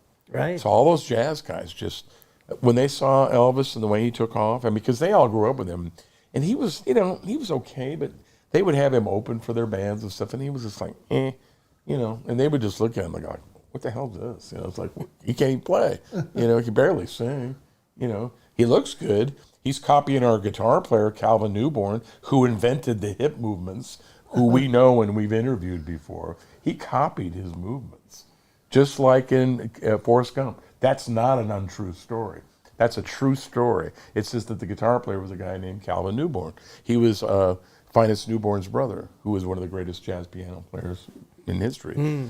Art Tatum wouldn't even follow him. Anyway, so they just thought it was going to be a passing thing. They didn't think rock and roll. And so even though they played on those tracks, you know, in fact, the Newborns, along with some of the Steinbergs, went out and supported Jackie Brinson on Rocket 88. The band was a jazz band that backed him on their first reported rock and roll hit ever in 1951, Rocket 88, that Ike Turner wrote, you know. Well, that's what they say. A lot of the early rock and rolls were done by musicians. But rock and roll didn't exist, right? Right, because there were jazz guys that played boogie woogie. They didn't call it rock and roll. It was called boogie woogie. And it usually involved a piano driving it. Because, you know, guitars and basses back then were real primitive. I mean, they couldn't drive like the way they do now. Right. So the piano would drive it. It was upright bass, pulling on a downbeat. Do ooh ooh ooh, and it would slap against the fretboard, and that's when you get that do ba-oo, ba-oo, ba-oo, ba-oo. That was all those old rockabilly hits, okay? Right. And the guitars were barely electric, you know. And then when they became electric, of course, they started driving more, which is cool. And then when they invented electric bass in '51, that's when it started changing. But they just thought it was going to be a passing phase. You know, they were all looking forward to going back out with their jazz bands. So they never happened. I mean, jazz came back, but in a bebop form, in, you know, New York City, you know, with Dizzy and Miles and, you know, all those people, Bird, you know, Charlie Parker. But that never really got huge here. It got big in Europe. They would go to Paris to get, you know, big ticket sales there. It didn't sell big here. What sells here was rock and roll, and it's still going, and it hasn't died. And there's no end in sight. And country, I know you're a big country fan, and country now is just classic rock. It just became classic rock. And so now we've just turned that over to the country market, and they're just doing classic rock the way we used to do it, but they just call it, you know, whatever they call it now. I guess it's called Americana or whatever it is. You know, I mean, Chris Stapleton is a rock and roller. He is an R&B. He's like a rock and roll R&B singer that just has a hat and a beard. You But know, they got a good way to merge those. Well, they have a way to market it. You know, it's still the same shit we've been doing for 50 years. It's just that it's got a hat and a steel guitar and a fiddle on it. You know, Right. but it's rock and roll. You know, Right, it sounds like the Eagles. It sounds like Poco. It sounds like, you know, Pure Prairie League. It sounds like, you know, Orleans. You know, I mean, all those bands just sound like the bands of today in country. You know? So Kenny, is there a band that you could look back, like when you guys were coming up? This is back in the '80s, '90s, that went and that just blew your mind. You're like, what in the hell are they doing on stage? And they became, you know, like they got crazy, smashing guitars and just doing stuff that you're just going, what in the hell is happening? Hendrix. Hendrix and Cream, you know, and Zeppelin. And did you think that was going to be the end of them? Well, they all burn out quick. I mean, none of those bands lasted very long because of internal problems and stuff. Right. But you know, but the music, that was what got me excited, was psychedelic blues. And when I hear Chris Stone Kingfish Ingram, who's supposedly the new Freddie King, he just turned 25. His record's up for a Grammy this year, live in London, I think it is. Oh my God. The lead guitar that he's playing is not Freddie King. It's elements of it. It's Clapton and Albert King, and he's deep, man. I mean, he's like the cats that we grew up with in the Bay Area. You know, it's that deep psychedelic blues is what it is. But it's not just Freddie King, B.B. King style blues. It's heavily saturated in a psychedelic, overdriven sound and vibrato that is just killer. It's the stuff I grew up with. So when I hear him at 25, he sounds like the way we sounded when we were 19, you know. and it's great. It's such an inspiration. And, you know, Samantha Fish too, and people like her, and you know, and then you hear Kenny Wayne Shepherd and you hear John Mayer, and they're just basically doing Stevie Ray Vaughan, who basically was doing, you know, all the cats in Dallas, you know, and those cats were doing that stuff long before those guys, including his brother Jimmy. So that's a Texas sound, you know, which was very common with just about everybody down there, Right. you know. But the thing that made Stevie Ray Vaughan a little different is that he sang and he wrote, and that's what made him stick out, which was great, you know, because you know he was just basically doing what they all did at Anton's and Dallas. I mean, I met a million guitar players down there during those days that all sounded just like him. They were all killing it on the front pickup, on a Strat, through a Super with a tube screamer. They all had the same sound. They all sound like Hendrix. And they were all great. You know, he just punched through because he had the hat and he sang. You know, Right. and David Bowie gave him a break, and I saw it. I was there the day that he met him. I was there at Montreux. Oh yeah. Yeah, I was there the day that he met him, and I saw you know Stevie Ray. I saw him in a club that week in London, and his first record hadn't broke yet, and I was going to sit in with him and hang out with him, and he just was threatened by me because I had a #1 hit record in London. We were selling at Hammersmith Odeon 4 nights in a row, and he wouldn't let me sit in on his guitar.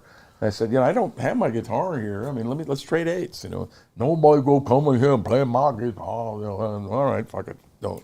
You know, I went out and hung out with the bass player and the drummer. We had a great time. So there was a lot of cutthroat back then. Well, it's a Texas thing, you know, and Chicago. Chicago and Texas blues musicians are always paranoid that somebody's going to take their gig. So they're gunslingers, and they don't want anybody else to sit in and outshine them because they might lose their gig. I heard Stevie was a little bit of an oddball. He was a dickhead, and he was a heroin addict, so that didn't help either. Right. But yeah, no, he wasn't nice till later on in his career when he kind of straightened up. And then I really dug him. I was listening to his records and stuff, and I thought he was great, you know. But you know, it took him a while to grow up, and plus he was living in the shadow of his brother. I mean, God, you know, Jimmy plays with us all the time. Him and Steve are tight. Oh, is that right? Yeah. So I know the whole family story. But, you know, that's neither here nor there. He was great. And I'm sorry to see him crash. That was bad. I've actually driven my mountain bike up to the crash site and had my little talk with him, you know, got it all out of my system. But, you know. Well, hey, Kenny, what about football? We're all football fans here. Yeah. Well, what team do you root for? Well, I mean, I grew up in Sacramento, so Raiders were always my team. In fact, I got to see them when I was playing in high school. Our team went over to go see them in Oakland, and you know, I got to see Plunkett and LaMonica, and, Howie, and all those guys. Christensen, Lyle Alzado. I mean, those were our guys. And when it floated and moved around, I just lost interest in that team. And so now that I'm up here, who are you going to like? The Rams were St. Louis. The Chargers were San Diego. I mean, it's like, it was ridiculous. We didn't have a football team in L.A. So I became liking the 49ers because they were still there and they were good. And, of course, are you kidding me? Joe Montana? Come on. Best quarterback ever. Good choice. Good choice on the team selection. So, I started liking the 49ers. So that's who I'm rooting for. Now, Purdy, I'm a little worried about him because he's young and he's a little inexperienced. He's really technically good, and he's kind of cool-headed. He's small, which means he can't run much because he'll get demolished if he runs. But guess what? Game the other night. How did he win the game? He ran. Yeah. And he set up McCaffrey to go in. But without him running and taking a hit, they wouldn't have won that game. Yeah, I think he's better than a lot of people. I have high hopes credit. for him, but I just hope he doesn't get hurt while he's doing it. So you're going for the Niners for the big show. Yeah, absolutely. Yes. But like I said, I told you earlier, my daughter went to college in Baltimore, so we kind of like the Ravens, and of course Lamar, he runs the ball constantly. I'm just like surprised he's not hurt. Just like Josh yesterday on the Bills, man, he ran the ball more than the halfback did. It's lucky he didn't kill himself. You know, it's very foolish to do that as a quarterback. Yeah. It looks good. He looked like a big hero. I mean, but you know, I mean, he's going to hurt himself. Yeah, I noticed with him, they kind of save it to like the playoffs. They don't rush him a whole lot, but in the playoffs, they just let him go. I mean, but- it's cool. I mean, you know, I mean, Kaepernick was the guy that started that because he was like so inexperienced. He couldn't find a receiver and he couldn't throw, so he just ran. So, you know, he used to be pretty good at that, you know, and that's what helped the 49ers get, you know, a little bit forwarded in that thing. But then, you know, then he took a knee, which I totally supported. So anyway, and I know some of your friends probably didn't. Was it because of the cowboy hat? You know, but anyway, that being said, my wife is from Detroit. The Lions, come on, man! It's been 30 years. I think that's going to be a great story. You know, Goff is, you know, he's not super exciting or anything, but he's talented. He's exacting.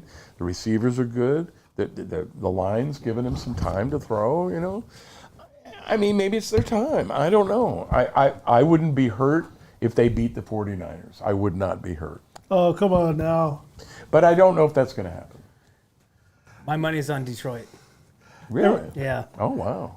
Everybody who doesn't already like the Niners wants the Lions to win. So Well, the Niners it's have been America a little, against the like I Niners. said, Purdy he's young. He's new to the big leagues. I mean, when in the middle of this season, he got hit a couple times, bad, and I mean that's when he finally was like, "Oh my God, welcome to the NFL." You know, it's like he was just like, I think for a while there he was a little timid, a little worried that he chose the wrong profession.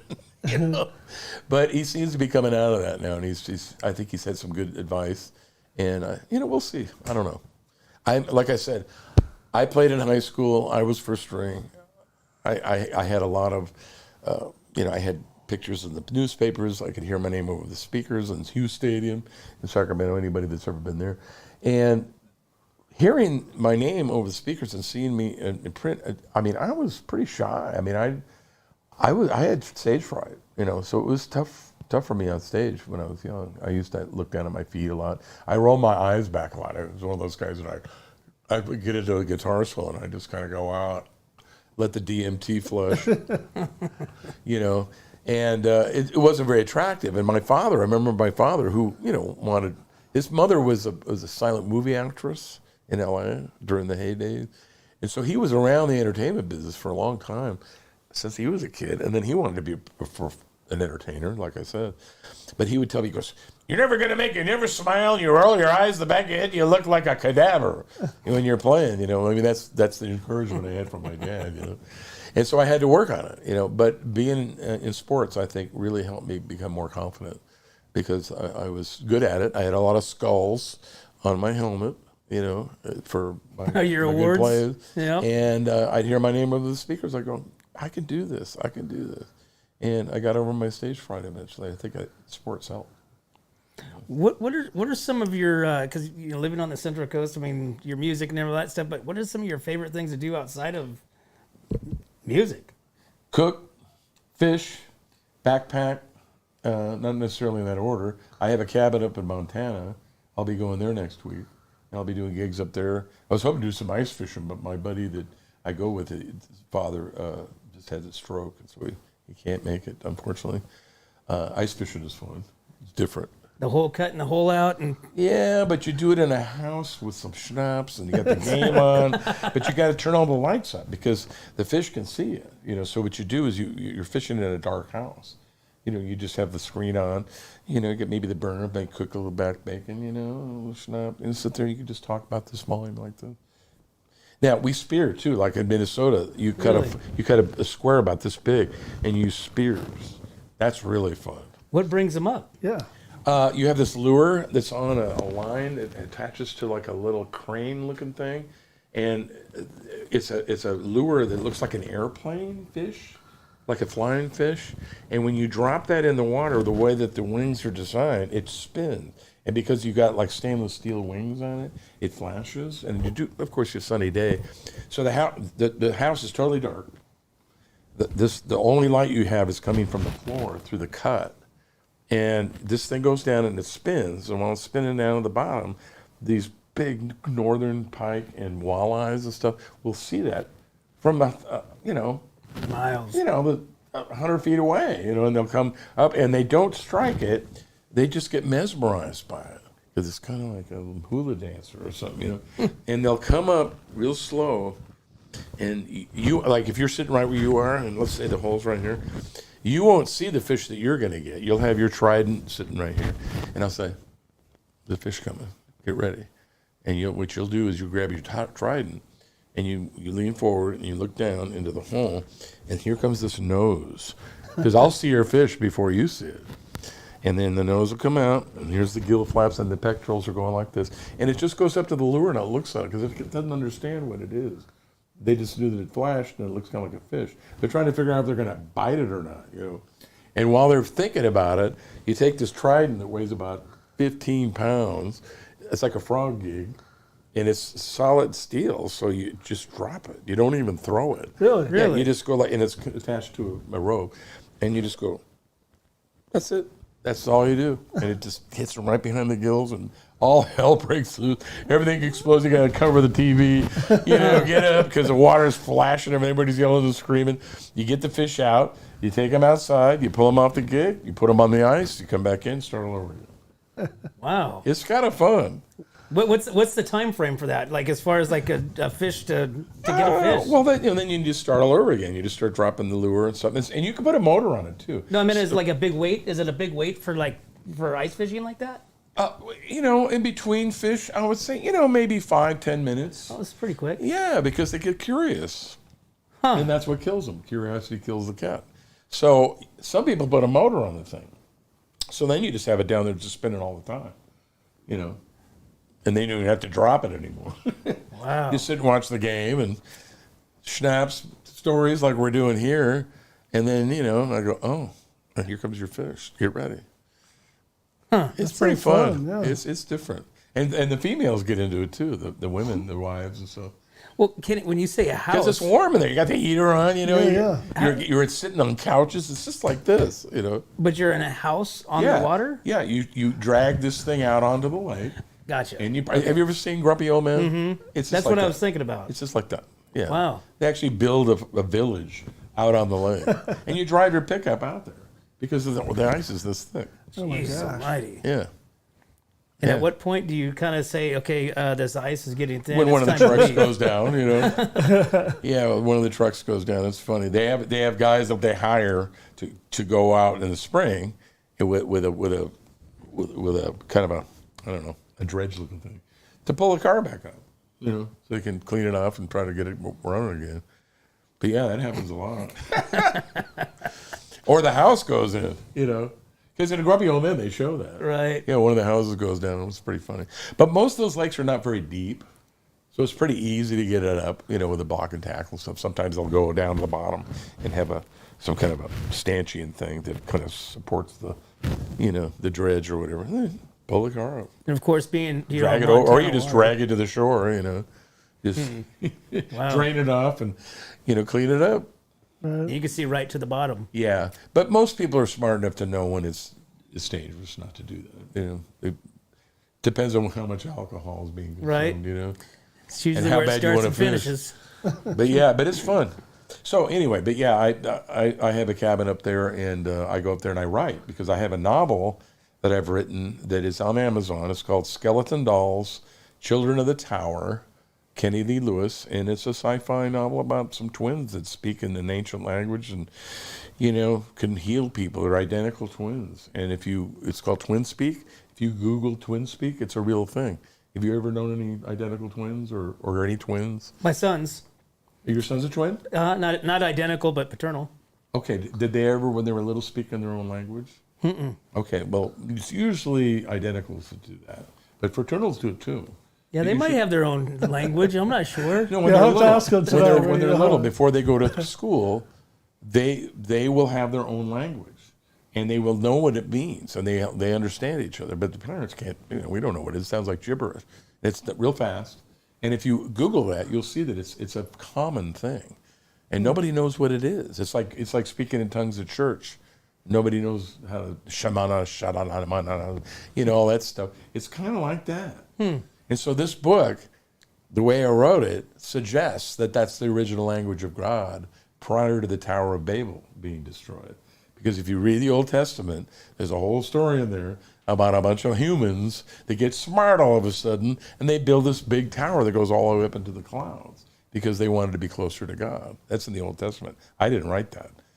And the way the story goes is that God got upset because they weren't just happy just to be tending the flocks and doing the thing. They were getting too clever with their architect, and their geometry and their mathematics, and they were able to build this thing, and it didn't fall. It was this huge tower. It was like the World Trade Center on steroids, And the way it says in the Old Testament is that in those days prior, everybody spoke the same language, and everybody spoke directly to God, like Noah, Moses, Ezekiel, Abraham, because it says in the Bible, he spoke to him and said, and he answered. In those days, you spoke directly to God. We all spoke one language. So that was the language that was confounded when God got mad that this tower was built. He tore it down, destroyed it, and then he took all the people and he confounded their language. This is the way the Greek translation is in the Old Testament. I'd be talking to you like this, you couldn't understand me anymore. Even though I'm trying to talk to you, you can't understand me anymore. I might be speaking in English, but you won't be able to hear it in English anymore because he confounded it. That's the way the Greek translation from the Dead Sea Scrolls describes it. So that isn't in the Old Testament. You can read it when you go home tonight. It's in Exodus. Not Exodus, Genesis, sorry. So I didn't write that. That's in the Bible. So I figured, well, I'll write a story about this, and nobody can really argue with me because it's already in the Bible. And so what happened was that language was forbidden, but some people kind of kept it going, and those were the Druids and Merlin and those people. When you hear about their incantations and the magic that they had back before Christian times came about, that's what they were using, their incantations that had power. So these twins come from that lineage, through daughter to mother, daughter to mother. There was a matriarchal link back to the old world. And they could speak in that language, and they could heal people. They could also take out, Wow. could bring the dead back to life. So that's my book. It's called Skeleton Dolls, Children of the Tower. It's based upon a true story, because I've known some twins that spoke in their own language, and they actually tried to resurrect a dead horse that was their horse that got euthanized when they were little. And it was a true story. The mother told me the story, and I was like, oh, I got to write that. Oh, my God. And they actually tried to reassemble the bones after it had been dead in the ground for like over a year. They tried to reassemble it because they wanted to resurrect it and write it for one more time. And they were only about 4 or 5 years old when they did this. Wow. And speaking in their own language and singing the incantations. The mother told me this story, and she was like, because she was like a biology teacher. She goes, I was freaked out. So she goes, anyway, we could talk about that for hours, but that's my book. It's called Skeleton Dolls. It sells pretty good. I make money off that too. It's on Amazon, Kindle. So What year did you read look that? it up. About 6 years ago. Oh. And I have a sequel, but the sequel is, I'm trying to get it picked up by an agent, and it's just really hard to get an agent right now because all I want is children's books and books about LGBTQ, and young people's books. So it really needs to go to a movie script or something, and I need to meet those people. But I'm not in LA anymore, and that's one of the problems of That sounds living like a up here with freaky you movie, knuckleheads. I can't meet somebody with a budget that can do a series, So anyway, so then I have some other books too that I'm trying to get out. Right, I'm going to probably have to self-publish them because the agents aren't biting, but that's okay. But I'm a writer, and I'd love to do that instead of music. Really? Mm-hmm. Wow. Because the music thing is going to only last so long, and the road is tough. Right. So I'd love to become a writer in the autumn of my years. So check it out. Skeleton Dolls, Children of the Tower. You'll love it. Never had a bad review once. But it's never been reviewed, and it's never had an agent. It's never had a publisher. I just self-published it. Well, it sounds like it's doing pretty good. Well, I mean, it's just never had a bad review, but it needs to be promoted. Just like our Abracadabra album did get promoted. It's the same thing. Without Right. promotion, it just goes, you know. Right. You have to do it word of mouth. I need that Polygram Mercury label to come out of nowhere, you know. Well, talking about promoting, you just told us about your book. Before we get going, is there any type of thing you want to promote? I know you mentioned your website a couple times. Well, I mean, the website just promotes the book and promotes. I have a CD, but it's not with that label anymore, and I have to print them up again. Nobody buys CDs anymore. I just sell them at gigs, you know. And streaming, yeah, you know, there's probably streaming now. And I have an album that's called New Vintage. It has a glass of wine on it, but it's a smooth jazz kind of an album, kind of a George Benson-y kind of a record. And you can get that on Spotify and everything else, called New Vintage. And you know, it's got 8 tracks. It's pretty nice, but it's nothing like the stuff I play with Steve. You know, so I have not done a rock and roll EP of my music yet, unfortunately. I've been very remiss at that, but that product still is available. New Vintage, Kenny Lee Lewis. Okay, great. Well, So my question, you got your tour, which is going to be Def Leppard, right? Right, and we're going to also do gigs without them on our own. We may play Vina Robles. That's what I was going to ask. Yeah, we may play here. I haven't got my itinerary yet, but I'll be getting, I think at the end of this week, he was saying we probably will have our itineraries. And I'll see if we're doing Vina Robles. Because we didn't do it last year. So I'm thinking maybe this year we'll do it. Awesome. And that'll just be us, you know, with maybe a local duo or something, who knows. But it'd be an evening with. So we'll see. I don't know. Well, fingers crossed. yeah, a lot to look forward to this upcoming year. Yeah. And good luck with your band and Rusted Stone and all the stuff you've been doing. And you get down there and get to play the whiskey. I played the whiskey in like around 80. That was a long time ago.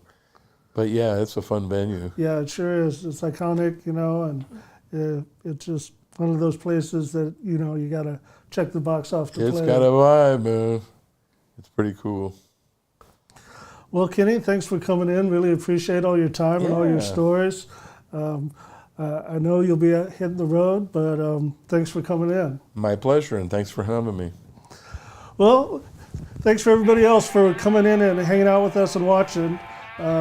We'd also like to thank our sponsors on the show today.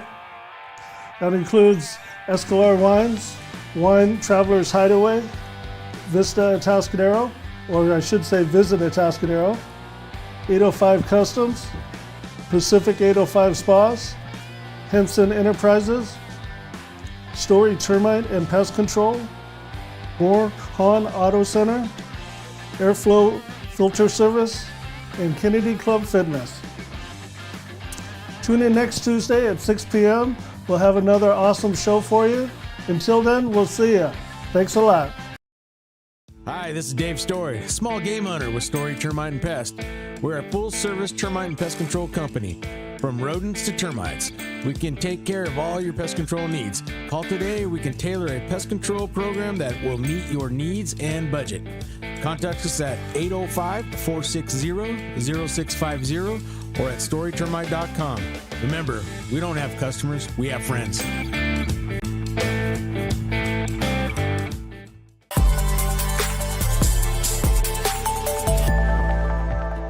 Hi, welcome to Kennedy Club Fitness, where we have something for everyone. We have weights, cardio, group exercise classes, racquetball, basketball, swimming, and pickleball coming soon. Here at Kennedy, we're committed to health, wellness, and community. Stop by any of our 4 locations: Paso Robles, Atascadero, San Luis Obispo, and Arroyo Grande, or check out our website at kennedyclubs.com.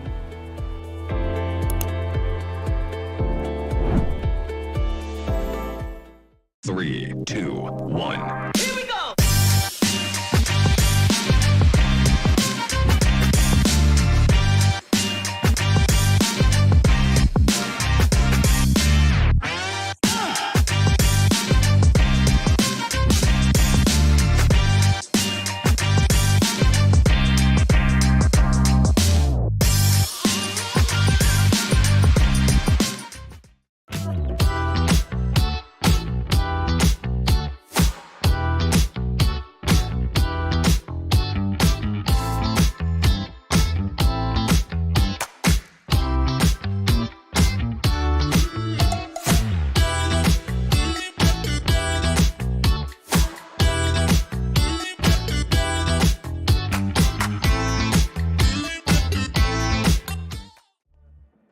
Atascadero isn't your standard getaway. We're unique, just like you. We're growing, transforming, and figuring it out as we go. We're a town filled with innovators, artists, makers, and game changers. We're a little bit country, a little bit funky, and always authentic. We're here for your good times, your slow times, and your changing times. We're all in Atascadero. Come see for yourself. Learn more at visitatascadero.com.